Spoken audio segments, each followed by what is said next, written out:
So hello students, welcome back to my YouTube channel. आज की video में हम देखने वाले हैं, प्रीवियस वीडियो मैंने 5.2 तक करवा दिया था जो फिफ्थ चैप्टर है। आज की वीडियो में हम प्रश्नावली 5.3 करेंगे, लेकिन उससे पहले हम कुछ पॉइंट्स डिस्कस करेंगे। ओके, इन पॉइंट्स की बेस पे हमारी जो नेक्स्ट एक्सरसाइज होने वाली इन पॉइंट्स के बेस पे, तो हम सबसे पहले ये वाले पॉइंट्स कवर कर देते हैं। ठीक है, तो फर्स्ट है कोण। कल अगर आपने प्रीवियस वीडियो देखी है, यानी 5.2 मैंने जो 5.2 करवाई है उसमें कोण थे, लेकिन कौन कौन से थे? समकोण, ऋजुकोण और समकोण कोण। मैंने 3 एंगल पढ़ाए थे आपको। ठीक है, 3 कोण पढ़ाए थे, वो आपको एक बार रिवाइज कर लीजिएगा। फिर उसके बाद हम नेक्स्ट तभी आपको ये आएंगे, अगर आपको वो अच्छे से आते हैं, वो अच्छे से क्लियर है दिमाग में कि वो है क्या। ठीक है, तो कोण है, इसमें हम 3 टाइप के कोण पढ़ने वाले फिलहाल तो, न्यून, अधिक एंड प्रतिवर्ती प्रतिवर्ती। ठीक है, तो न्यून कोण को बोलते हैं इंग्लिश में एक्यूट एंगल। ठीक है, न्यून कोण मतलब एक्यूट एंगल, अधिक कोण मतलब ऑब्ट्यूज और ऑब्ट्यूज या ऑब्ट्यूज एंगल, और प्रतिवर्ती कोण को बोलेंगे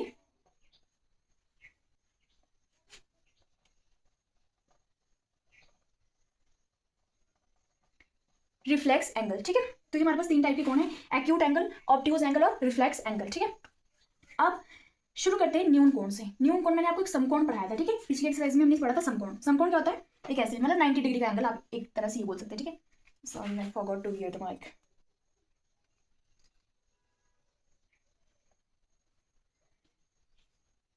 सो पिछली एक्सरसाइज में मैंने आपको एक समकोण कराया था। ठीक है, समकोण या आप उसको 90 डिग्री का एंगल भी बोल सकते हैं। ठीक है, एक समकोण कराया था जो कि ऐसा बनता है। ठीक है, कि मान लो एक सर्कल है, तो हमने इसको 4 पार्ट में डिवाइड किया है, तो ये सारे क्या बन जाएंगे? ये चारों क्या है? ये भी समकोण है, ये भी और ये भी। ठीक है, तो ये क्या था? एक समकोण मैंने आपको समझाया था। न्यून कोण क्या होगा? न्यून, न्यून से पहले, न्यून का मतलब होता है कम, मतलब जो समकोण से कम होगा, तो न्यून कोण क्या हो जाएगा? इससे कम। ठीक है, आपने वो देखी होगी जिसको हिंदी में चांदा बोलते हैं, और डी, एक डी होती है। ठीक है, उसमें एंगल्स भी होते दिए हुए, यहाँ पे 90 डिग्री होता है, इधर से ऐसे छोटे छोटे, मतलब जो 90 डिग्री से कम एंगल इस तरह को शो होते हैं, और ज्यादा एंगल किस तरह को शो होते हैं? ज्यादा एंगल इस तरह को शो होते हैं। ठीक है, तो मतलब ये हमारे पास समकोण है, तो न्यून कोण कहाँ होगा? इधर को होगा कि नहीं? कोई भी न्यून कोण इधर को, इधर को, इधर को, या इधर को, इधर को, ये सारे क्या है? इससे छोटे, यानी जो भी कोण समकोण से छोटा होगा उसको क्या बोलेंगे हम? उसको बोलेंगे न्यून कोण। ठीक है, दिमाग में बिठा लो अपने। उसके बाद चलते हैं अधिक कोण पे, यानी ऑब्ट्यूज एंगल पे। अधिक कोण क्या होगा? जो 90 डिग्री से ज्यादा होगा, मतलब जो एक समकोण से ज्यादा होगा। अगर मेरे पास समकोण ये है, बन रहा है, तो समकोण ये है, तो इससे ज्यादा कोई भी बीच में क्या होगा? वो क्या होगा? अधिक कोण। बट ये याद रखना है, मैंने आपको एक ऋजु कोण भी कराया था। ऋजु कोण मतलब, ऋजु कोण को स्ट्रेट एंगल भी बोलते हैं, या फिर 180 का कोण, जो कि क्या होता है? एक सीधी लाइन पे बनता है। सीधी लाइन का मेरा मतलब है ऐसे। ये क्या हो गया? ये हो गया एक ऋजु कोण। ठीक है, तो कोई भी अधिक कोण एक समकोण से क्या होगा? एक समकोण से ज्यादा होगा, बट एक ऋजु कोण से कम होगा, मतलब वो पूरा यहां तक कभी नहीं जाएगा ऐसे, क्योंकि अगर वो पूरा हो गया तो वो क्या होगा? वो तो ऋजु कोण बन जाएगा। तो इन दोनों के बीच में जितने भी एंगल आएंगे समकोण से, यहाँ से यहाँ, ये सारे क्या हो जाएंगे? ये हो जाएंगे अधिक कोण या ऑब्ट्यूज एंगल भी हम इनको बोल सकते हैं। ठीक है, नेक्स्ट चलते हैं प्रतिवर्ती कोण पे। प्रतिवर्ती कोण, ठीक है, प्रतिवर्ती कोण या फिर रिफ्लेक्स एंगल। मैंने आपको एक संपूर्ण एंगल, संपूर्ण कोण यानी कंप्लीट एंगल भी कराया था पिछली वीडियो में। कंप्लीट एंगल क्या होता है? जब जैसे घड़ी की सुई क्या करती है, पूरा रोटेट कर देती है, या फिर पूरी घड़ी, तो क्या बनाती है? कंप्लीट एंगल हो गया पूरा सर्कल, मतलब 2 ऋजु कोण से मिलकर जो बनता है। जैसे मैंने ऐसे सिखाया था, ये क्या है? 180 का कोण या फिर स्ट्रेट एंगल बन रहा है पूरा। तो जब ऋजु कोण 2 बन जाएंगे, तो ये पूरा क्या बन जाएगा? ये बन जाएगा कंप्लीट एंगल या संपूर्ण कोण। तो प्रतिवर्ती कोण क्या होगा? प्रतिवर्ती कोण एक ऋजु कोण से ज्यादा होगा और संपूर्ण कोण से कम होगा। याद रखना है, प्रतिवर्ती जो रिफ्लेक्स एंगल है, ये होगा किससे? ये क्या है? ऋजु कोण है, इससे क्या है? ज्यादा है। ज्यादा है कि नहीं?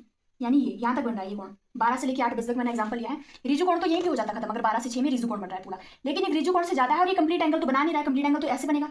ठीक है, लेकिन कंप्लीट एंगल या संपूर्ण कोण से क्या हो? कम हो, तो उसको क्या बोलेंगे हम? रिफ्लेक्स एंगल या प्रतिवर्ती एंगल। ठीक है, तो ये हमारे पास क्या हो गया? प्रतिवर्ती एंगल। ठीक है, तो एक बार उतार लो, इसको उतारना है ढंग से पढ़ लो, फिर हम प्रश्नावली 5.3 पे चलते हैं। ऑलराइट, चलिए, तो प्रश्नावली 5.3 का जो फर्स्ट क्वेश्चन है वो करते हैं। इसमें मैच करना है हमारे को, ठीक, मिलान करना है। तो जैसे फर्स्ट है ऋजु कोण। ऋजु कोण मैंने आपको यहाँ पे मैं एक लाइन लगा देती हूँ बीच में। ठीक है, लाइन नहीं लगाएंगे, ऐसे ही पढ़ाएंगे तुमको।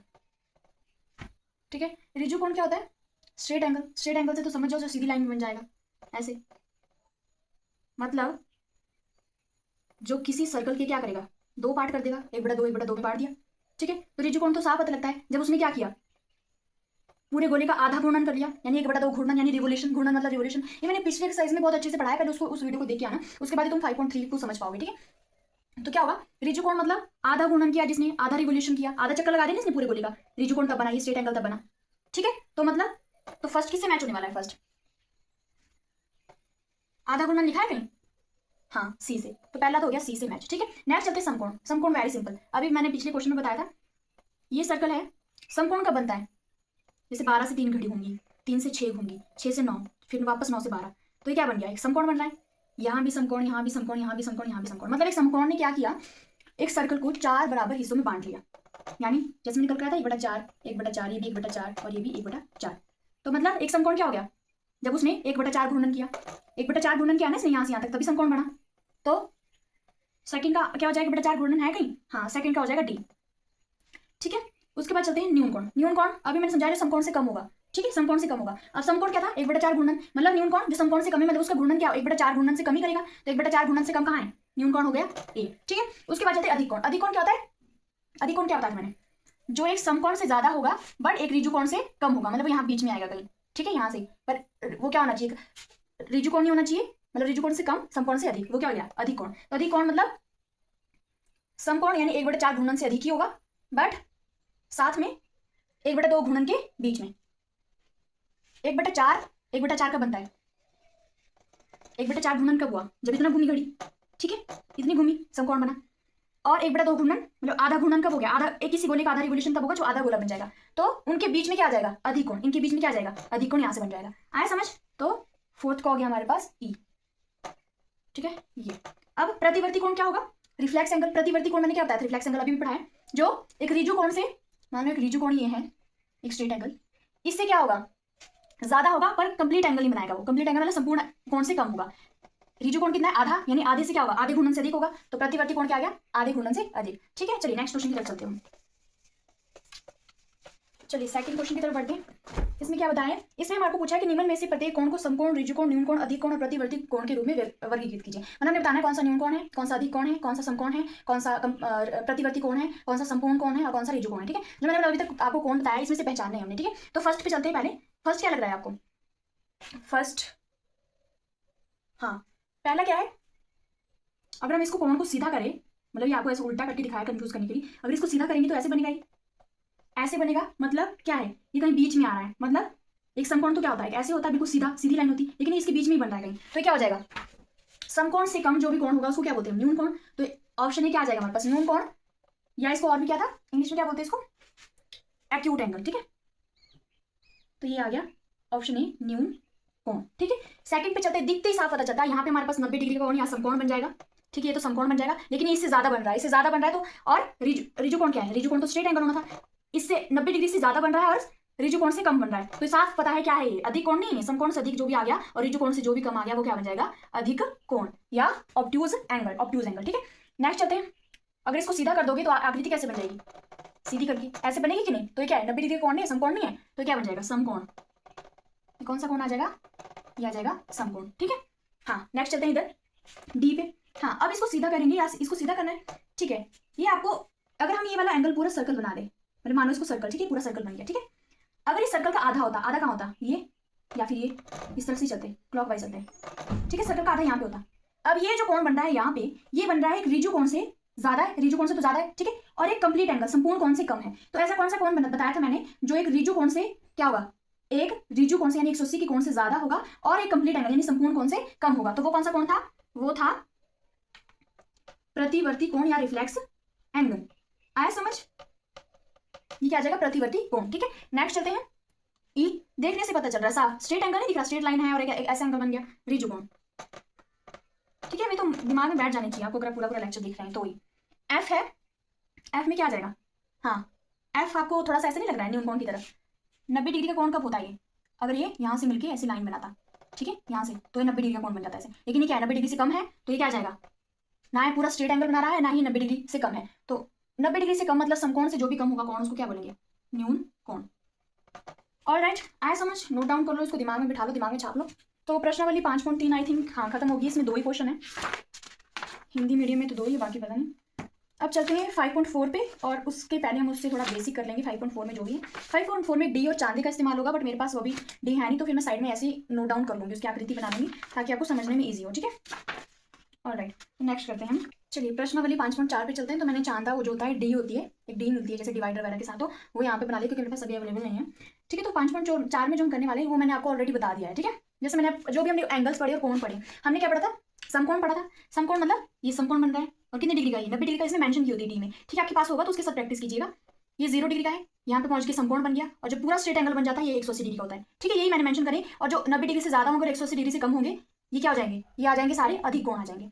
ठीक है, अब जो 0 डिग्री से और 90 डिग्री से कम होंगे वो आ जाएंगे न्यून कोण, यहाँ से बिल्कुल कम होंगे जो। ठीक है, 10, 20, 30, 40, 50 वाला जो 90 डिग्री से कम है, ये सारे आ जाएंगे हमारे पास न्यून कोण। इससे ज्यादा आ जाएंगे अधिक कोण, पर वो है मतलब 180 से कम ही होनी चाहिए। ठीक है, इनके बीच में माप होते हैं, जैसे 1 to 10 हो जाएंगे, 5 इधर आ जाएगा, 15 इधर आ जाएगा, 25 इधर आ जाएगा, तो इसके बीच में माप होते हैं बहुत सारी, मतलब उसमें पूरा कैप्चर किया होता है। बस मैंने मेन किया है जो पढ़ाने से रिलेटेड है। ठीक है, चलिए तो फर्स्ट क्वेश्चन की तरफ बढ़ते हैं। फर्स्ट क्वेश्चन क्या बताया, निम्न की क्या माप है।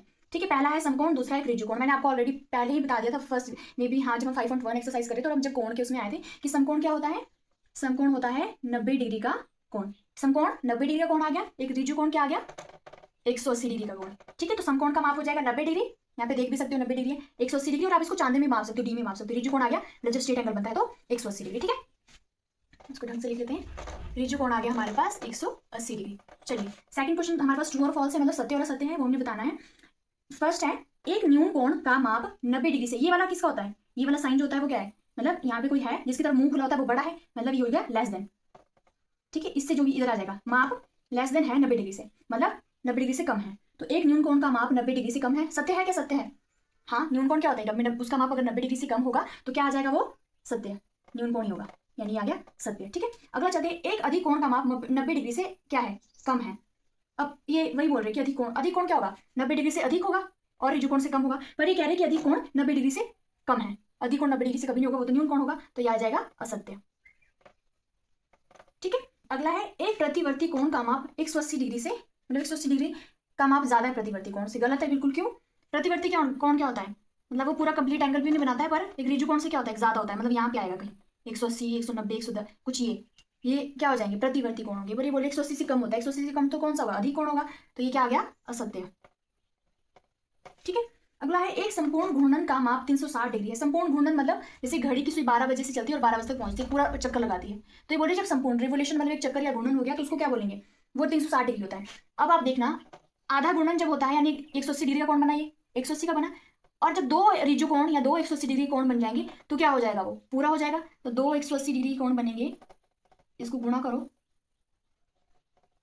360 डिग्री होता है कि नहीं, तो हाँ, एक संपूर्ण घूर्णन का माप 360 डिग्री होता है। और इसको दिमाग में बिठा भी लेना है कि एक पूरी घड़ी की है, एक पूरा कोण बनता है जब कंप्लीट एंगल, वो कितने का होता है, संपूर्ण एंगल जो होता है वो होता है 360 डिग्री का। ये आ गया सत्य। नेक्स्ट चलते हैं, एक है हमारे पास, यदि हमारे पास एक एम है, ठीक है, कोई भी एम है, वो छोटा है, एम, इसको एंगल मत समझ लेना, एम जो है वो छोटा है किससे, ए से, और ये हमारे पास 53 डिग्री है। ठीक है, ओके, मतलब 53 डिग्री से छोटा है एम का वो, और एम हमारे पास छोटा है 35 डिग्री से भी, 35 डिग्री से भी छोटा है। ठीक है, तो एम छोटा है ए से, और साथ में हाँ, ए वाले निशान भी छोटे के लिए, जिस तरफ को मतलब मुंह बंद होगा वो छोटा होगा, तो इस तरफ भी मुंह बंद है, एम छोटा है ए से, इधर भी एम छोटा है ए से, और एम छोटा है बी से, तो हाँ क्या सत्य है, तो ये स्टेटमेंट तो क्या आ जाएगा, ये भी सत्य आ जाएगी। ठीक है, चलिए नेक्स्ट चलते हैं।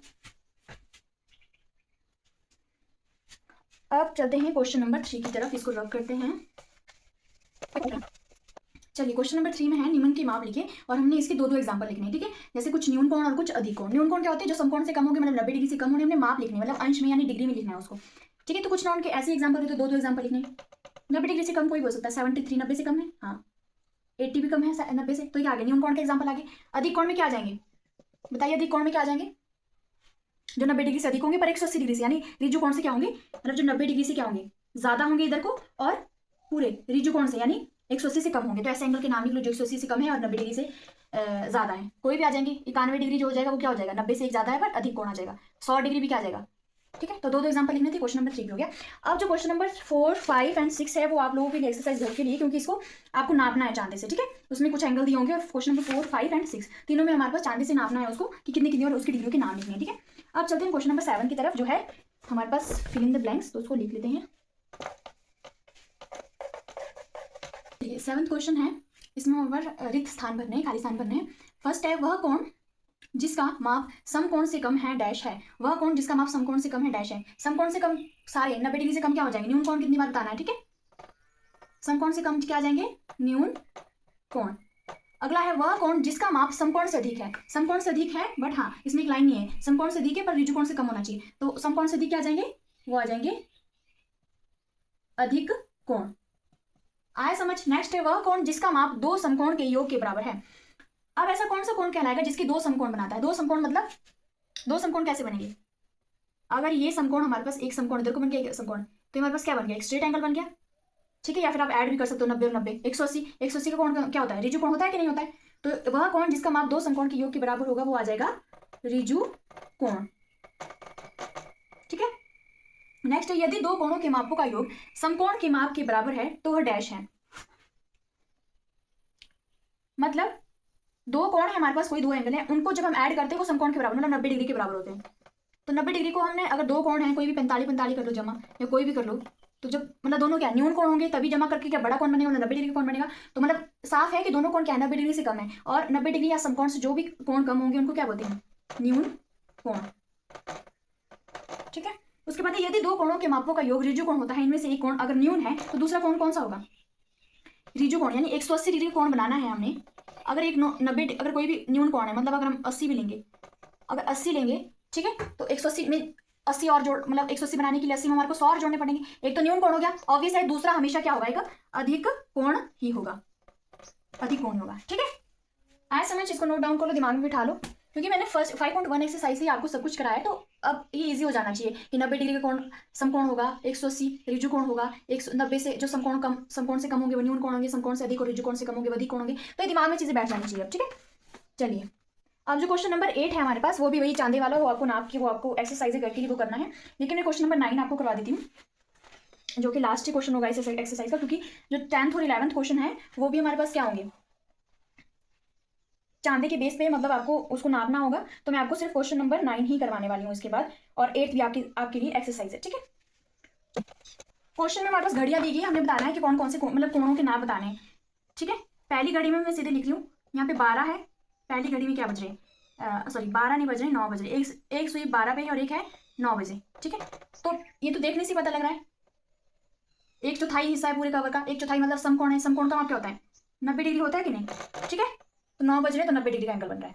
सेकंड जो है हमारे पास घड़ी में बज रहे दोपहर के 1, मतलब एक सुई 12 बजे है और एक सुई 1 बजे है। अभी आपको डी से भी माप सकते हो आप, लेकिन हमेशा याद रखना है, और जैसे घड़ी की सुई होती है 12 से 1, 2 या 3, तो जो ये वाला एंगल होता है ये हमेशा याद रखना है कितनी डिग्री का होता है, 30 डिग्री का होता है, ठीक है। 30 डिग्री का होता है, 12 से 1 के बीच का एंगल ये हो जाएगा 30 डिग्री का या न्यून कोण हो जाएगा, ठीक है।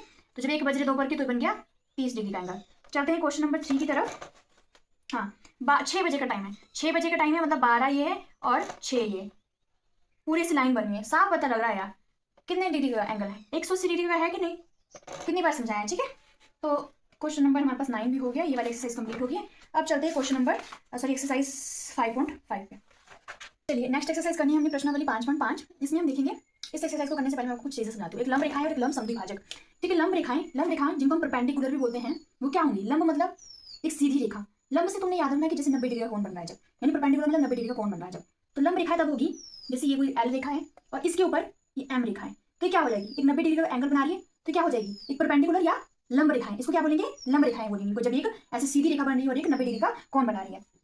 अब जैसे ये है एग्जाम्पल के लिए, मेरे पास एल है, एक परपेंडिकुलर मतलब ऐसी सीधी रेखा, लंब समद्विभाजक का मतलब जो दो बराबर, सम मतलब दो बराबर, सम मतलब बराबर, द्वि मतलब दो, भाजक मतलब टुकड़ों में बांटता है।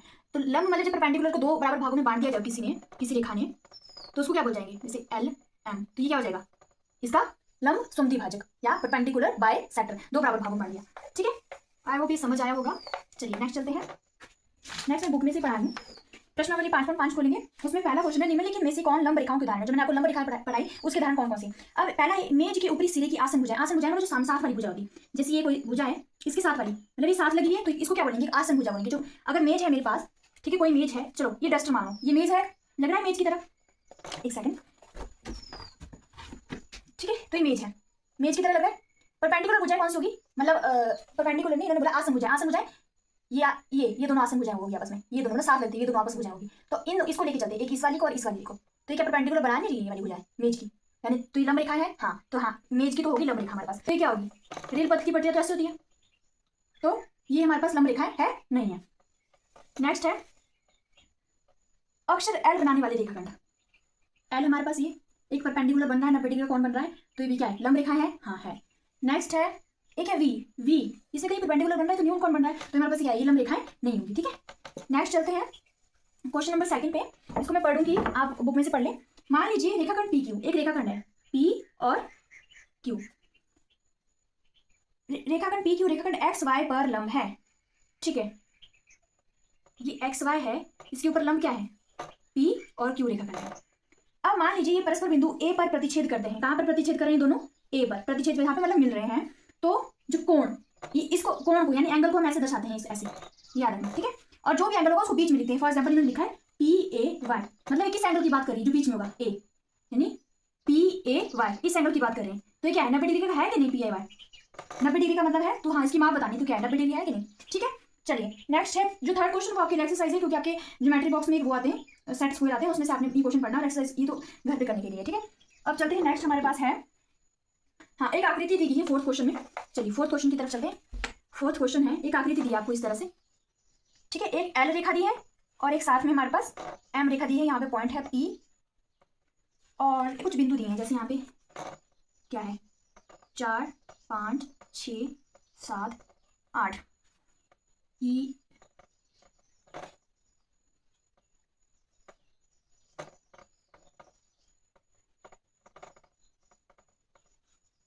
चलिए ठीक है, इसमें कुछ क्वेश्चन है, आपके पास फोर्थ क्वेश्चन है। पहला है सी, क्या जो हमारे पास सी ई है वो बराबर है ई जी के, जो सी है वो हमारे पास बराबर है ई जी की, तो हमने देखना है सी कहाँ पे, सी है वो बराबर है, ये वाली लेंथ जो है क्या ये बराबर है ई जी के, तो हाँ बराबर होगी, क्योंकि क्या ये मैंने ऐसे आकृति में ऐसे बनाया है, बट ये एक्चुअल में क्या है, बराबर है, ये सारे बराबर दिए गए। तो अगर हमारे पास ये परपेंडिकुलर है, ये भी बोला इन्होंने कि जो रेखा एल रेखा एम पर लंब है, ये जो एल है वो एम पर क्या है, लंब है, ठीक है, मतलब लंब मतलब 90 डिग्री का एंगल बनाती है, और मतलब तो अगर 90 डिग्री का एंगल बनाती है, समकोण बनाती है, तो सारी क्या होंगी, ये बराबर होंगी, तो हाँ सी होगा ई जी के बराबर होगा जी, सही है, ठीक है। अगला पार्ट है बी, क्या रेखा पी ई रेखाखंड, जो पी रेखा है, पी रेखा देखिए, पी पॉइंट यहाँ पे और ई, पी ई, ठीक है, ई वाला पॉइंट, ये पी रेखा रेखाखंड सी जी को समद्विभाजित करती है, सी जी कहाँ है, ये यहां से लेके यहां तक, तो सी जी, हाँ करती है कि नहीं, हाँ ये बीच में बिल्कुल, यहाँ पे भी 2 है, इधर भी 2 है, और ये बीच में, तो हाँ ये करती है, इसको समद्विभाजक मतलब बराबर हिस्सों में बांट रही है।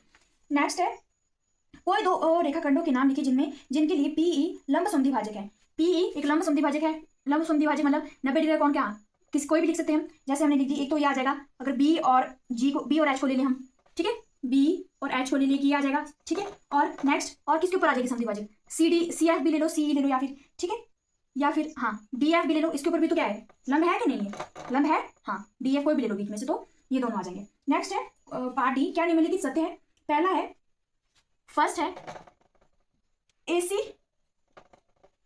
इज ग्रेटर देन FG, जो AC है यानी AC है वो बड़ा है FG से, हाँ इसमें 1 2 3 पॉइंट है, इसमें 2 ही पॉइंट है, तो बड़ा तो है FG से, ये ठीक है, ये सत्य है। अगला है CD is equal to GH, CD is equal to GH, CD कहाँ है, ये CD इतना सा, CD बराबर है GH के, हाँ तो एक की तो है 7 8 3 4, इतना सेम डिफरेंस है, तो ये बराबर है, ये भी सही है। थर्ड पॉइंट है BC is less than EH, अब BC क्या है, BC है ये, और EH हाँ BC सिर्फ इतना सा है और EH इतना बड़ा है, ये यहाँ से लेके यहाँ तक, तो BC छोटा है EH से, ये भी क्या आ गया, सत्य आ गया, ठीक है। तो क्वेश्चन नंबर 4 हो गया, इसके साथ हमारे पास प्रश्न वाली 5.5 मैंने पूरी कवर कर दी है। अब हमारे पास नेक्स्ट जो इंपॉर्टेंट आने वाली है 5.6 है, उसमें हम त्रिभुज के बारे में सीखेंगे, तो चलिए इसको भी निपटाते हैं। अब इसमें हमने त्रिभुजों के बारे में सीखना और इंपॉर्टेंट एक्सरसाइज, ठीक है, आपको आगे काम आई है, तो हम पहले थोड़े बेसिक पढ़ लेते हैं, इसको रब कर लेते हैं पहले। चलिए नेक्स्ट चलते हैं 5.6 में, एक्सरसाइज 5.6 में प्रश्नावली। तो इसमें हमने पहले बेसिक पढ़ लेते कि किसके ऊपर बेस है, आपको मैंने तो कुछ त्रिभुजों के नाम लिखे हैं, तो त्रिभुजों का वर्गीकरण करना है हमने, ठीक है। इसमें पहले कुछ सीख लेते हैं त्रिभुजों के बारे में। त्रिभुज आपको पता है, त्रिभुज मतलब 3 भुज मतलब भुजाएं, जिसकी 3 भुजाएं उसको क्या बोलेंगे, त्रिभुज बोलेंगे। तो ये कुछ हमारे पास इस तरफ को है, जो इस तरफ मैंने लिखी है वो भुजाओं के आधार पर है, और इस तरफ जो लिखी है वो कोणों के आधार पर है। अब भुजा और कोण में आपको कोई वो तो नहीं रहना चाहिए ना कि आपको पता ना लगे, ठीक है। मैं त्रिभुज के बारे में थोड़ी एक्सप्लेनेशन कर देती हूँ। ये त्रिभुज है, जैसे त्रिभुज मतलब जिसकी 3 भुजाओं, पढ़ा होगा आपने, ठीक है। अब ये क्या आ गई, ये त्रिभुज की क्या आ गई, तीनों भुजाएं आ गई, ऐसे डंडे से बने त्रिभुज की भुजाएं हैं। कोण, कोण क्या होंगे, ये दोनों भुजाएं आपस में क्या बना रही है, ये कोण बना रही है, ये भी कोण बना रही है, और ये भी क्या बना रही है, कोण बना रही है। तो ये आगे सारे एंगल्स मतलब कोण, तो हमने इसके आधार पर इसका वर्गीकरण करना है। अब जैसे विषम बाहु त्रिभुज, विषम से आपको होना है, विषम मतलब ऑड, विषम मतलब जो आपस में ना मिले, तो विषम बाहु त्रिभुज कि जिसकी तीनों भुजाओं की लंबाई या तीनों भुजाएं बराबर ना हो। जैसे विषम बाहु त्रिभुज जिसकी तीनों भुजाएं जो बराबर ना हो तो उसको क्या बोलेंगे, विषम बाहु त्रिभुज बोलेंगे। जैसे एक भुजा ऐसी आ गई, एक थोड़ी छोटी आ गई, ठीक है, या फिर एक एक्स्ट्रा ही बड़ी आ गई, ये और छोटी, ये और बड़ी आ गई, ऐसे आ गई, तो मैंने तीनों भुजाएं क्या है, बराबर नहीं, एक छोटी है, ये बड़ी है, ये और बड़ी है। तो विषम बाहु त्रिभुज मतलब जिसकी तीनों भुजाएं बराबर ना हो उसको हम बोलेंगे विषम बाहु त्रिभुज, ठीक है। नेक्स्ट है समद्विबाहु, सम मतलब बराबर, द्वि मतलब दो, बाहु मतलब भुजाएं, जिसकी दो भुजाएं बराबर हो उसको हम बोलेंगे समद्विबाहु त्रिभुज, यानी जिसकी दो भुजाएं बराबर है। फॉर एग्जाम्पल ये हमारे पास इतनी है, ये भी इतनी है, ये थोड़ी ज्यादा है, तो ये दोनों भुजाएं क्या आ गई, बराबर है, दोनों समद्विबाहु में बराबर है कि नहीं, दो भुजाएं बराबर आ गई जिसकी वो हो जाएगी समद्विबाहु त्रिभुज। समबाहु मतलब जिसकी सारी सारी भुजाएं क्या हो, सम मतलब बराबर, भुजाएं मतलब सारी भुजाएं क्या हो, बराबर हो। जैसे ये बन गई, ये भी बराबर है, ये भी बराबर है, ये तीनों क्या है, तीनों भुजाएं इसके आपस में क्या है, बराबर है। अगर 3 सेंटीमीटर तो ये भी 3 सेंटीमीटर, ये भी 3 सेंटीमीटर, मतलब तीनों भुजाएं बराबर है, तो उसको बोलेंगे समबाहु त्रिभुज। अब चलते हैं कोणों के आधार पे। अब कोणों के आधार पे आएगा फर्स्ट ऑफ ऑल न्यून कोण, न्यून कोण आपको पता है जो समकोण से कम होगा, मतलब समकोण से इधर को बनता है समकोण वाला, ए वाला, ठीक है, ये तो पूरा ये वाला तो 90 डिग्री का बनता है, लेकिन न्यून कोण कहां को बनेगा, इधर को बनेगा, मतलब न्यून कोण त्रिभुज बनेगी जो कि क्या हो, न्यून कोण त्रिभुज बनेगी जो 90 डिग्री से कम हो, यानी समकोण से कम हो, तो उसको बोलेंगे न्यून कोण त्रिभुज, ठीक है, न्यून कोण त्रिभुज। समकोण त्रिभुज जिसमें समकोण बन रहा हो, समकोण बन रहा हो, यहाँ पे समकोण बन रहा है कि 90 डिग्री, तो ये क्या आ गई, ये आ गई समकोण त्रिभुज आ गई, सिंपल है। अधिक कोण त्रिभुज जहां पे अधिक कोण बन रहा हो इस तरफ को, तो ये कैसे बन जाएगी, अधिक कोण त्रिभुज कैसे बन जाएगी, ऐसे ऐसे, सॉरी अधिक कोण त्रिभुज, ये अधिक कोण बन रहा है, तो ये त्रिभुज क्या आ गई, 1 2 3 भुजाएं हैं, ये क्या आ गई, यहाँ पे अधिक कोण बन रहा है, तो ये क्या आ गई, अधिक कोण त्रिभुज, ठीक है। एक बार नोट डाउन कर लो, भुजाओं के आधार पर हमने विषम बाहु, समद्विबाहु और समबाहु करी, कोणों के आधार पर हमने न्यून कोण, समकोण, अधिक कोण। कोणों के नाम से पता चल रहा है न्यून कोण मतलब समकोण से कम कोई कोण बनेगा तो उसको न्यून कोण त्रिभुज, समकोण त्रिभुज जब समकोण बनेगा, अधिक कोण जब अधिक कोण बनेगा, ठीक है। वैसे ही विषम बाहु जिसकी कोई तीनों भुजाएं अगर बराबर नहीं होगी तो विषम बाहु त्रिभुज आएगी। समद्विबाहु त्रिभुज अगर दो, सम मतलब दो बराबर, द्वि मतलब दो, समद्विबाहु त्रिभुज मतलब जिसकी दो भुजाएं बराबर होगी तो वो क्या आ जाएगी, समद्विबाहु त्रिभुज, और जिसकी तीनों भुजाएं बराबर होगी वो आ जाएगी, मेरा माइक ऑन नहीं है शायद, वो आ जाएगी समबाहु त्रिभुज, ठीक है। चलिए नेक्स्ट चलते हैं। तो ये हमारे पास आ गया आपका त्रिभुजों का वर्गीकरण। अब हम इसके बेस पे एक्सरसाइज करेंगे, ठीक है, इसको रब कर देते हैं। अब इसमें है प्रश्नावली 5.6 का फर्स्ट क्वेश्चन। हमने त्रिभुजों, जो भी त्रिभुज मैंने आपको पढ़ाई कोणों के आधार पर और भुजाओं के आधार पर, उसी के बेस पे क्वेश्चन है कि कौन सी भुजा कौन सी होगी, ठीक है, कौन सी त्रिभुज कौन सी होगी, ठीक है। तो फर्स्ट है, ए पार्ट है, हमारे पास त्रिभुज दी गई है जिसकी भुजाएं 7 सेंटीमीटर, 8 सेंटीमीटर, 9 सेंटीमीटर है, ठीक है। आप उसको स्केल की तरफ से लगाना, मैं इसे तुक्के में बता रही हूँ, मतलब मानो 7 सेंटीमीटर बन रही है, एक भुजा है उसकी 7 सेंटीमीटर, मानो 7 सेंटीमीटर इतनी आ गई, ठीक है, और एक भुजा है 8 सेंटीमीटर, 8 सेंटीमीटर थोड़ी बड़ी होगी, ठीक है, और एक भुजा आ गई 9 सेंटीमीटर, मानो ये 9 सेंटीमीटर, त्रिभुज ए, बी और सी। अब हमने बताना है कि कौन सी त्रिभुज आ जाएगी, बताइए इसको कौन सी त्रिभुज आएगी, बताइए। तीनों भुजाएं क्या है इसकी, अलग अलग है, एक 8 सेंटीमीटर, एक 7 सेंटीमीटर, 9 सेंटीमीटर, तीनों अलग अलग है, तो जो भुजाएं तीनों अलग अलग होंगी तो वो कौन सी त्रिभुज होती, कौन सी त्रिभुज बताई थी मैंने, तो ये त्रिभुज कौन सी आ जाएगी, विषम बाहु त्रिभुज, कौन सी, विषम बाहु त्रिभुज, ये वाली त्रिभुज कौन सी आ जाएगी, विषम बाहु त्रिभुज, ठीक है। नेक्स्ट हमारे पास दी गई है त्रिभुज एबीसी है, ये मान के चलते हैं, एक त्रिभुज है एबीसी, ठीक है, उसमें ए बी है 8.7 सेंटीमीटर, ए बी कितनी दी है 8 पॉइंट, बी है ये बी वाला पार्ट 8.7 सेंटीमीटर, और ए सी दी गई है 7 सेंटीमीटर, ए सी है 7 सेंटीमीटर, और बी सी दी गई है 6 सेंटीमीटर, बी सी दी गई है 6 सेंटीमीटर। इस बार के तीनों अलग अलग है, 6 7 8 7 तीनों नंबर अलग अलग है, तो ये फिर से क्या आ जाएगी, एक विषम बाहु त्रिभुज आएगी कि नहीं आएगी, आएगी, क्योंकि तीनों भुजाएं अलग अलग है, तीनों भुजाएं बराबर नहीं है, तो विषम बाहु त्रिभुज। नेक्स्ट चलते हैं, त्रिभुज पी क्यू आर है, चलिए नेक्स्ट त्रिभुज बनाते हैं हम।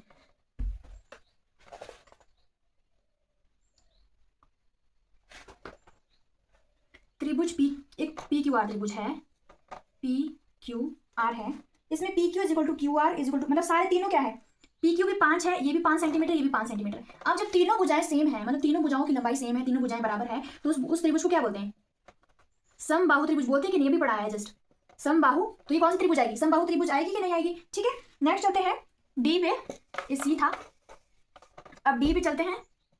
डी हमारे पास बोल रहा है डी ई एफ है, एक त्रिभुज है डी एफ, और उसमें कोण डी 90 डिग्री का है, यहां से लेते हैं कोण डी क्या है 90 डिग्री का, डी ई और एफ इसको मान लो, ठीक है, तो ये कौन सी त्रिभुज बन रही है जहाँ पे 90 डिग्री का कोण है? 90 डिग्री का कोण है तो समकोण, तो ये कौन सी त्रिभुज आ गई?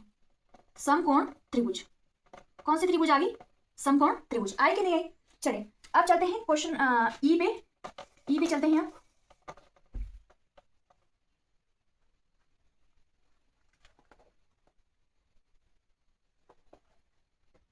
इसमें बताया गया है एक एक्स वाई त्रिभुज है, एक्स वाई जेड त्रिभुज है और उसमें वाई 90 डिग्री है। अगर मान लो ये है वाई और ये है 90 डिग्री का और एक्स वाई है, एक्स वाई एंड जेड, ये एक त्रिभुज आ गई। तो पहले तो हमारे को पता चलता है कि कौन सी त्रिभुज है ये? समकोण। समकोण त्रिभुज बना रही है कि नहीं? हाँ, समकोण बना रही है। साथ में दिया है जो एक्स वाई है वो बराबर है वाई जेड की। जो एक्स वाई है ये वाली लेंथ है वो बराबर है वाई जेड की। फॉर एग्जाम्पल अगर ये 5 है तो ये भी 5 है, अगर ये 6 है तो ये भी 6 है, मतलब ये दोनों बराबर है। अब हमने ये भी पढ़ा था कि जिसमें दो भुजाएं बराबर होंगी उनको क्या बोलेंगे? समद्विबाहु। समद्विबाहु, ठीक है, समद्विबाहु। हाँ, समद्विबाहु त्रिभुज। तो ये समकोण भी आ गया और साथ में समकोण और समकोण समद्विबाहु त्रिभुज। कौन सी आ गई? समकोण समद्विबाहु त्रिभुज, ये वाली त्रिभुज। आए समझ? नेक्स्ट चलते हैं लास्ट पार्ट पे, एफ पे। एफ पे क्या बोल रहे हैं? ये एक हमारे पास त्रिभुज है L M N. L M N है जहां पे जो कोण एल है वो है 30 डिग्री, एम है 70 डिग्री और एन है 80 डिग्री। फॉर एग्जाम्पल ये त्रिभुज बन रही है एक एल एम एंड एन।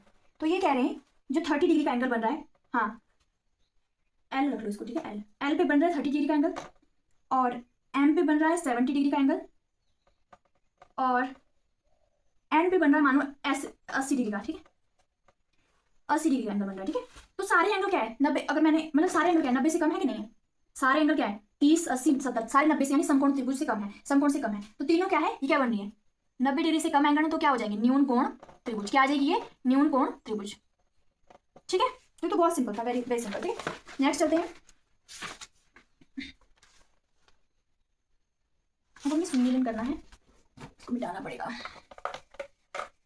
चलिए नेक्स्ट चलते हैं। सेकंड क्वेश्चन है त्रिभुज के इस तरफ दिए गए त्रिभुज के माप, इस तरफ दिए गए त्रिभुज के प्रकार। तो हमने इसका मिलान करना है, ठीक है। तो पहला है समान लंबाई की 3 भुजाएं। समान लंबाई की 3 भुजाएं कौन कौन सी हो जाएगी? समान लंबाई की 3 भुजाएं, उसको कौन से त्रिभुज कहते हैं? उसको कहते हैं समबाहु त्रिभुज। तो समबाहु त्रिभुज कहाँ है? यहाँ पे समबाहु त्रिभुज हो जाएगी। समबाहु त्रिभुज है ऑप्शन ई, इधर, तो ये आ जाएगा समबाहु त्रिभुज। नेक्स्ट है समान लंबाई की 2 भुजाएं। समान लंबाई की 2 भुजाएं, समान लंबाई की 2 भुजाएं जिसकी भी त्रिभुज में होगी उसको क्या बोलते हैं? समद्विबाहु। समद्विबाहु त्रिभुज। तो समान लंबाई की 2 भुजाएं हो जाएगी समद्विबाहु त्रिभुज है, हाँ ठीक है, समद्विबाहु त्रिभुज।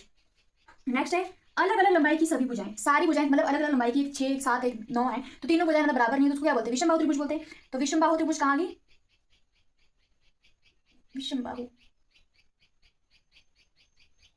विषमबाहु त्रिभुज आएगी। विषमबाहु हमारे पास एक ही ऑप्शन है, समकोण त्रिभुज। तो हाँ, विषमबाहु समकोण त्रिभुज हो सकती है, ठीक है, भुजाएं तो अलग अलग ही होंगी। नेक्स्ट है 3 न्यून कोण। 3 न्यून कोण बन रहे हैं मतलब तीनों एंगल 90 से कम है तो क्या आ जाएगी? न्यून कोण त्रिभुज आ जाएगी, तो आ जाएगा ये न्यून कोण त्रिभुज। नेक्स्ट है एक समकोण। एक समकोण किस त्रिभुज में बन रहा है? तो कौन सी त्रिभुज बन रही है? समकोण त्रिभुज बन रही है कि नहीं? तो हाँ, समकोण त्रिभुज का है ये समकोण त्रिभुज। एक अधिक कोण, एक अधिक कोण बन रहा है तो मतलब एक अधिक कोण, तो अधिक कोण त्रिभुज आ जाएगी जिसमें एक अधिक कोण बन रहा है, तो ये आ जाएगा अधिक कोण त्रिभुज ये वाला। नेक्स्ट है 2 बराबर भुजाओं के साथ एक समकोण।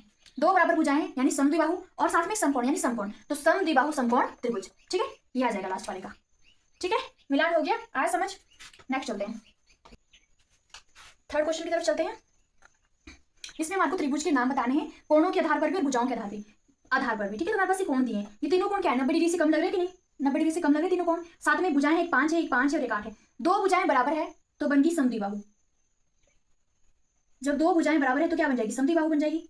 साथ में समकोण से सारे कोण समकोण से कम है मतलब न्यून कोण। समद्विबाहु न्यून कोण त्रिभुज, ठीक है। तो ये तो बन गई समद्विबाहु न्यून कोण त्रिभुज। सेकंड पे चलते हैं, पहले भुजाएं देखते हैं। 17, 15, 8 तीनों अलग अलग है, मतलब ये है विषमबाहु। क्या है ये? विषमबाहु। विषमबाहु। साथ में इसमें कोण कितने का है? 90 डिग्री का है यानी समकोण, यानी ये आ जाएगी विषमबाहु समकोण त्रिभुज। आया समझ? जब तीनों भुजाएं अलग अलग है और एक समकोण बन रहा है यानी विषमबाहु समकोण त्रिभुज। थर्ड पे चलते हैं, 2 भुजाएं दी हैं सेम सेम, साथ 2 भुजाएं सेम है मतलब समद्विबाहु। क्या आएगा? समद्विबाहु। साथ में एक कोण दिया है, एक ऐसे टिल्ट कर रहा है कोण, मतलब साफ लग रहा है 90 डिग्री कोण यहाँ पे है तो 90 डिग्री से क्या है? 90 डिग्री से ज्यादा है तो अधिक कोण, समद्विबाहु अधिक कोण त्रिभुज। आया समझ? नेक्स्ट चलते हैं, 2 भुजाएं दी गई है 10-10 सेंटीमीटर की, 2 भुजाएं सेम है तो समद्विबाहु आ जाएगा। साथ में एक समकोण दिया हुआ है तो समद्विबाहु समकोण त्रिभुज आ जाएगी हमारे पास। नेक्स्ट चलते हैं, तीनों भुजाएं सेम दी गई है, तीनों भुजाएं क्या दी गई 5.2, तीनों सेम है, मतलब समबाहु त्रिभुज है, ये हमारे को पता है। साथ में कोण है ना, इसमें समकोण है ना इसमें द्विकोण, मतलब इसमें 90 डिग्री से कम कोण दिए गए हैं, 90 डिग्री से कम कोण दिए गए हैं तीनों, तो ये न्यून कोण त्रिभुज आ जाएगी, समबाहु न्यून कोण त्रिभुज। नेक्स्ट चलते हैं, एक भुजा दी गई है 9, 10 और 15, तीनों भुजाएं अलग अलग है, मतलब है अलग अलग भुजाएं हैं तो क्या आ जाएगी विषम बाहु। साथ में अधिक कोण दिया है, 90 डिग्री कोण, तो यहाँ से 90 से ज्यादा है तो मतलब अधिक कोण है, तो विषम बाहु अधिक कोण त्रिभुज। आया समझ? तो इतना सा था। नेक्स्ट जो क्वेश्चन है फोर्थ, वो माचिस की तीलियों से करना है अपने घर पे बैठ के, तो इसको पढ़ लेना और ये कर लेना, ये आपकी एक्सरसाइज है, ठीक है। नेक्स्ट चलते हैं हम 5.7 पे, जो बहुत ही इजी होने वाली है, उसमें सिर्फ हम चतुर्भुज के बारे में पढ़ेंगे, क्वाड्रिलेटरल के बारे में पढ़ेंगे उसमें हम, ठीक है।